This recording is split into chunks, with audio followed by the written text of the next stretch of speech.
Hi, എല്ലാവർക്കും നമ്മുടെ പുതിയൊരു വീഡിയോയിലേക്ക് സ്വാഗതം.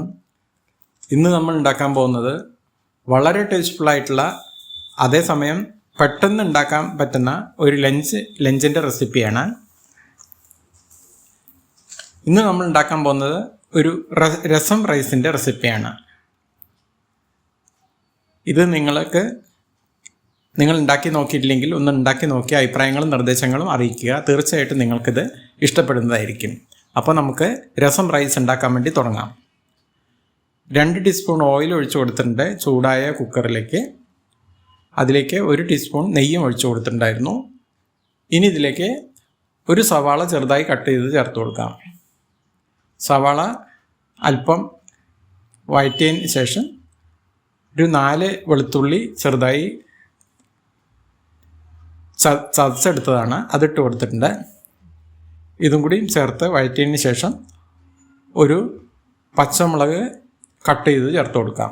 ഇനി ഇതിലേക്ക് 1/2 ടീസ്പൂൺ ജീരകം ക്രഷ് ചെയ്തതും 1 ടീസ്പൂൺ മല്ലി ക്രഷ് ചെയ്തതും ചേർത്ത് കൊടുത്തിട്ടുണ്ട്.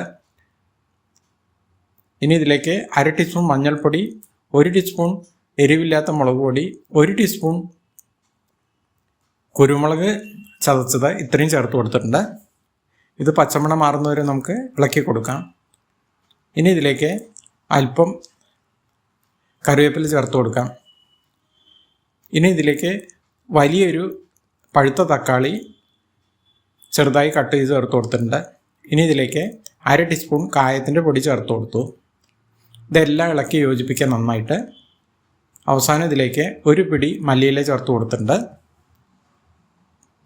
ഇതും കൂടി ചേർത്ത് നന്നായി ഇളക്കി യോജിപ്പിന് ശേഷം ആവശ്യത്തിനുള്ള പുളിവെള്ളം ചേർത്ത് കൊടുക്കാം. ഞാനിവിടെ ഒരു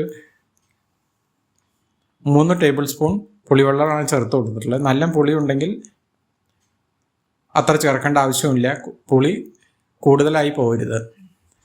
ഇനി ഇതിലേക്ക് ഈ കപ്പിന് 1 കപ്പ് സാധാരണ പച്ചരിയും 1/4 കപ്പ് തുവരപ്പരിപ്പും നന്നായി കഴുകി വൃത്തിയാക്കിയതിന് ശേഷം ഇതിലേക്ക് നമ്മൾ ഇട്ട് കൊടുത്തിട്ടുണ്ട്.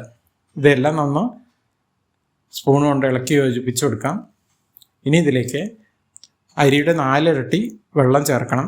ഇനി 4 കപ്പ് വെള്ളം ഇതിലേക്ക് ഒഴിച്ചു കൊടുക്കാം.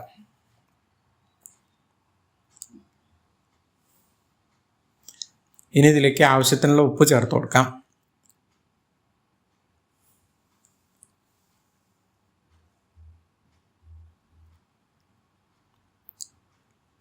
അവസാനം ഇതിലേക്ക് 1 ടീസ്പൂൺ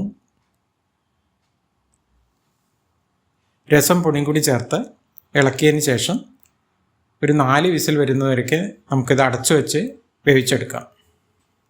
അപ്പോൾ 4 വിസിൽ വന്നു കഴിഞ്ഞിട്ടുണ്ട്. ഇനി നമുക്കിത് തുറന്ന് നോക്കാം. അരി നന്നായി വെന്ത് പാകമായിട്ടുണ്ട്. ഇനി നമുക്കിത് എണ്ണയിലൊന്ന് താളിച്ചെടുക്കാം. അതിനുവേണ്ടി 2 ടീസ്പൂൺ നെയ്യ് ഒഴിച്ചു കൊടുത്തിട്ടുണ്ട്. എണ്ണ ചൂടാകുമ്പോൾ 1/2 ടീസ്പൂൺ ജീരകം ചേർത്ത് കൊടുക്കാം.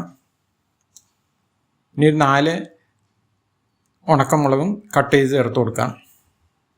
ഇതും കൂടി മൂപ്പിച്ചതിന് ശേഷം ഒരു 4 വെളുത്തുള്ളി ചെറുതായി അരിഞ്ഞ് ചേർത്ത് കൊടുക്കാം.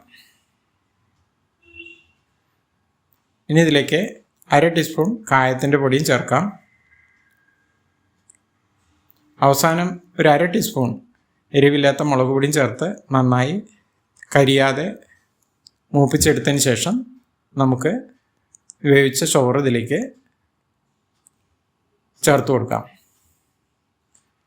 വേവിച്ച ചോറ് ചേർത്തതിന് ശേഷം നന്നായി ഇളക്കി യോജിപ്പിച്ചെടുക്കാം. അവസാനം ഇതിലേക്ക് 1 പിടി മല്ലിയില ചെറുതായി അരിഞ്ഞ് ചേർത്ത് കൊടുക്കാം. ചൂടോട് കൂടി നമുക്ക് ഇത് സർവിങ് പ്ലേറ്റിലേക്ക് മാറ്റി സെർവ് ചെയ്യാവുന്നതാണ്.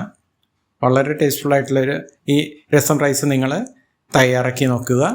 ഇഷ്ടമായാൽ സബ്സ്ക്രൈബ് ചെയ്യുക, ലൈക്കും ഷെയറും ചെയ്യുക. വ്യത്യസ്തമായ ഒരു റെസിപ്പിയുമായി വരുന്നതുവരേക്കും നന്ദി, നമസ്കാരം. Thank you.